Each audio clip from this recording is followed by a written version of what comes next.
ঝিনাইদহের শৈলকুপায় ভিজিএফের চালের কার্ড ভাগাভাগি নিয়ে দুপক্ষে রক্তক্ষয়ী সংঘর্ষ হয়েছে। এতে উভয় পক্ষের অন্তত 50 জন আহত হয়েছে। বৃহস্পতিবার দিবাগত রাতে উপজেলার মির্জাপুর ইউনিয়নের চর গোলকনগর গ্রামে এ ঘটনা ঘটে। স্থানীয়রা জানায়, পবিত্র ঈদ উল ফিতর উপলক্ষে মির্জাপুর ইউনিয়নের অসহায় দরিদ্রদের মাঝে ভিজিএফের চাল দেওয়ার জন্য ইউনিয়ন পরিষদ থেকে কার্ড ইস্যু করা হয়। বৃহস্পতিবার সকালে ওই গ্রামের ওয়ার্ড বিএনপি নেতা সায়েম আলীর কাছে কার্ড চান যুবদল নেতা শামীম হোসেন লস্কর।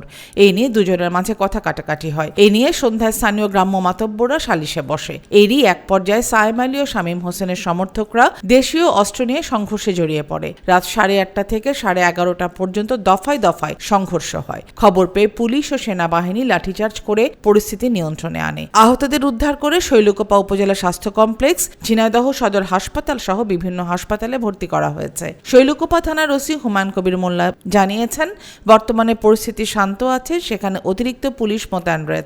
এ ঘটনায় কয়েকজনকে আটক করা হয়েছে।